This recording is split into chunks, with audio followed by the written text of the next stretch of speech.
Hello, YouTube. Right, here we go, episode 1. This isn't TikTok, I'm not holding my phone, I've got a microphone, I'm in the home office, a couple of jackets in the back there, a chair covering a multitude of sins in the plasterboard. That will be fixed at some point, so keep an eye out for that, it'll be exciting stuff. Whether you're following me on TikTok or not, I don't know. I made a post, a series of posts not so long ago, going through some information about the Bill and Melinda Gates Foundation. Because I wanted to sort of see, right, where does all the money get distributed? Is it really as philanthropic as it claims to be, right? It's been going since the 90s, right? The early 90s. $71 billion in total pledged funds. Essentially, the 90s, the money was just going to the US, and then from the year 2000 onwards, those grants started to be given to organisations in different countries. So in total, 30,000 grants to 11,500 companies globally, and their mission is fighting poverty, disease, and inequity around the world. Right? Bear that in mind when I go through the information. Pledged funds means that they've committed a certain level of funding, which when you go through the stats, which are available, you can download an Excel file from the Gates Foundation website. Pledged funds means basically it'll be distributed over a certain period of time. So whether the total funds have already been distributed or whether they've been committed and they're going to be distributed over, a number of years, and those years are yet to come. Regardless, 71 billion in total pledged funds, right? So you would think, if you're talking about the Gates Foundation, which is claiming to fight poverty, disease and inequity around the world, you'd think, okay, well, the poorest countries must get the lion's share of that information, right? Well, that's incorrect. So the poorest countries are, amongst others, Burundi, South Sudan, Yemen, Haiti, Afghanistan, the Democratic Republic of the Congo, Mozambique, Malawi, Uganda, right? Just to name, a dozen of those, right? How much money has been invested in organisations in those poor countries? Well, bearing in mind, obviously they're not a commercial hub, right? But if we're fighting poverty, you would think that the lion's share of that information is going to go to those countries, right? Burundi, $0.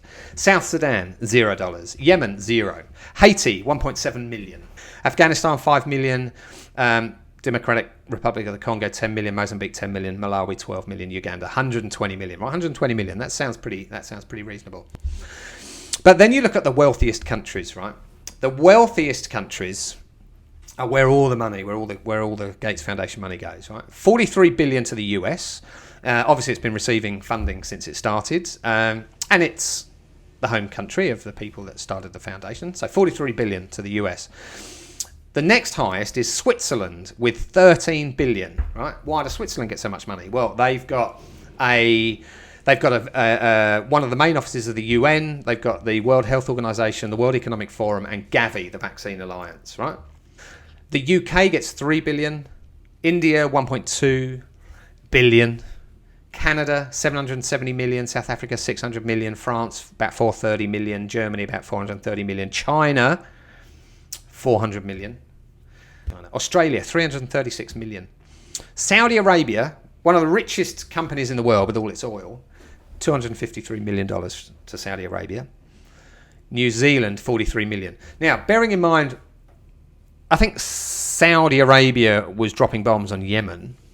So the Gates Foundation gives money to Saudi Arabia, but not to Yemen, which is one of the poorest countries in the world, right? So that's not philanthropy. If it was philanthropy, it would just be getting given away to the countries that really need it. So it's investment, right? And bearing in mind, obviously, Gates did say his highest ROI was going to be, his biggest ROI was going to be from vaccines, right? So where does funding go from the Gates Foundation? Right, so obviously we know those countries are getting it. So the World Health Organization gets $340 million from the Gates Foundation, and Gavi gets 5 billion. So 5 billion of that money that goes to Switzerland goes to Gavi, which is the Vaccine Alliance. Gavi then gives 390 million to the World Health Organization. So it gets money, a big chunk of money, 5 billion from Gates. And then it gives away 390 million to the World Health Organization that the Gates Foundation has already given away 340 million to. The combined highest contributors to the World Health Organization. Well, first the United States with 800 and something million. Second, the UK. Third is the Gates Foundation. Fourth is Gavi. But if you combine Gavi and the Gates Foundation, they become almost the biggest contributor. Right? Funding to Gavi. 5 billion comes from the Gates Foundation. Australia gets 336 million from the Gates Foundation, but it's also pledged 325 million back to Gavi. Saudi Arabia gets 253 million from the Gates Foundation, but it has pledged 152 million back to Gavi. Of the funding that goes into Australia, Monash University gets $46.5 million, right? The University of Queensland gets $38.5 million. This is funding from the Gates Foundation. So the funding that's going to Australia, of that 300 and whatever million, 46.5 million goes to Monash University, and a lot of that research is around dengue fever. Only $1.7 million of the funding from the Gates Foundation in Australia went to Flinders University.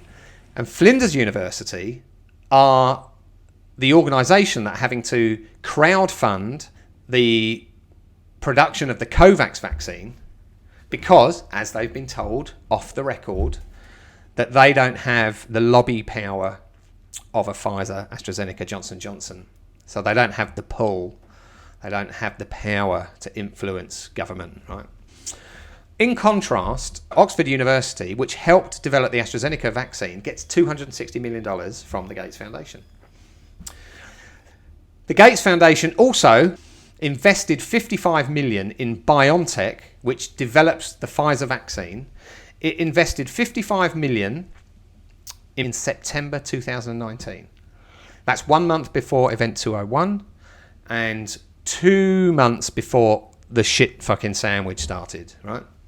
So 55 million to BioNTech in September 2019 from the Gates Foundation in exchange for pre-IPO equity, which has turned that 55 million into circa 550 million. What about vaccination rates around the world? 48.7% of the world has received one dose, single dose, right? The majority populations of that single dose vaccination take-up are from the high-income countries. Only 3.1% of the population of the world that has had a single dose or more, only 3.1% of that population come from the low-income countries, right? And how much does a dose cost? Well, there have been 6.88 billion doses administered thus far. A dose costs, on average, Pfizer Moderna, $15, AstraZeneca, $4, Johnson & Johnson, $10. That's an average of about $10 per dose. Nearly 7 billion doses. That's 70 billion in revenue so far with one dose. And then there's second dose, third dose, boosters, right? And there's an uncanny relationship between the countries that receive the highest funding from the Gates Foundation and the countries with the highest vaccine take-up. So here's a document. Let me just move that out of the way. Here's a document, right? So you probably can't see this very well. So this is from Our World in Data, right? It just gives you a graph of the countries by vaccination rates, right? The slightly lighter line is the single dose and the darker line is double dose, right? So the top probably dozen countries, the United Arab Emirates, Portugal, Spain, Singapore, South Korea, Canada, Japan, Italy, France, Australia, United Kingdom, Israel, Germany, Saudi Arabia, right? Are all in that sort of 96 to 70%, 65, 70% single dose vaccination rate, right? Then you go into the second sort of third, and you've got countries like Turkey, Iran, Mexico, Vietnam, India, Indonesia, Russia, Pakistan, Philippines, South Africa, Bangladesh, right? All in the sort of 60 to 25% range for single vaccination rate. The countries with the least vaccination rate, the lowest vaccination rate, bearing in mind that the Gates Foundation is fighting poverty, disease, and inequity around the world, right? So the countries that most need it, the poorest countries, the most vulnerable countries, are ranging from 0.12% vaccination rate in the Democratic Republic of the Congo to 6% in Kenya, 6% in Mozambique, right? So it's not philanthropy. It's not philanthropy. The mission fighting poverty and disease and inequity around the world is bullshit. Looking at some other information. This is information about Australia. Okay, Department of Health website from about July of this year.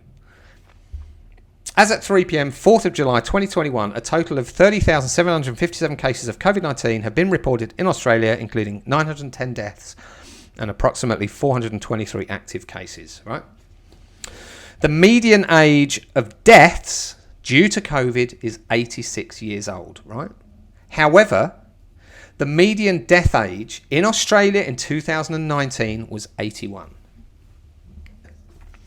To date, as of July, 21 million tests had been conducted nationally, and of those, 0.1% were positive. Right?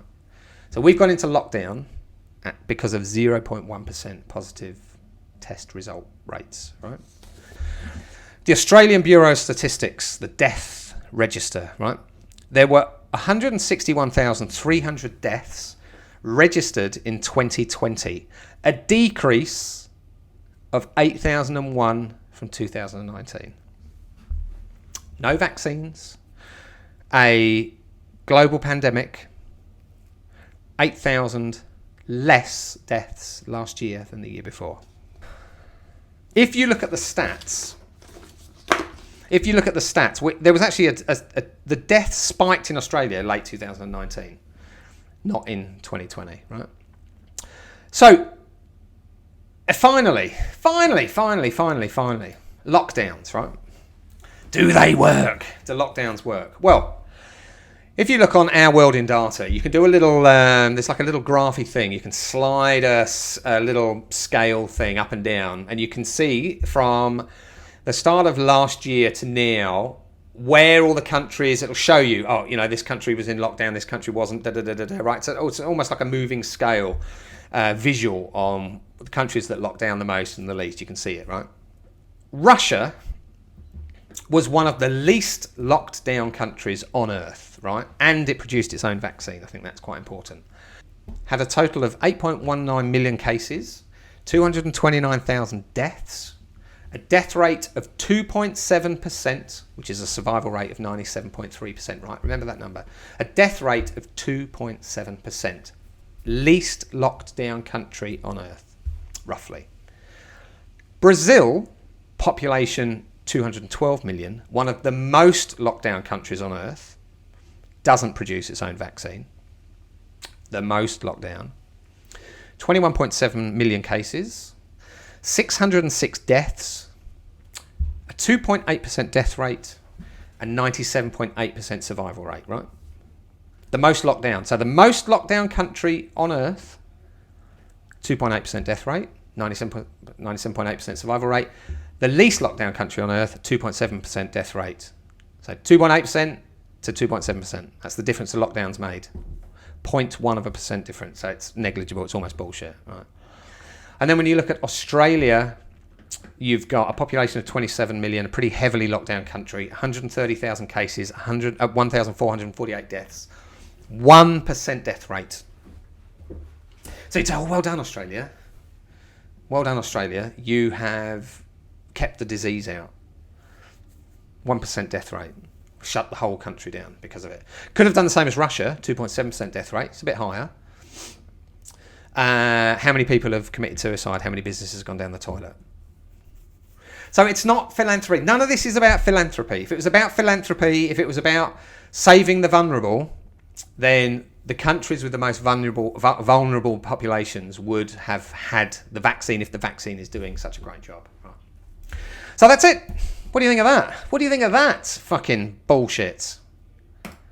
It's a nonsense. That just me saying that will get this taken off. It's a nonsense. It's a fucking rort. Everything we're told is a nonsense. When you look at the numbers, none of it makes sense. So that's it. Thank you. Excellent. If you liked what I just shared there, subscribe on a button thing somewhere. Put a comment in. If you don't like it, let me know. This is the first post. I'm sure maybe only 3 people will see it. But anyway, there we go. That's it. I'll see you in the next one. Bye, YouTube.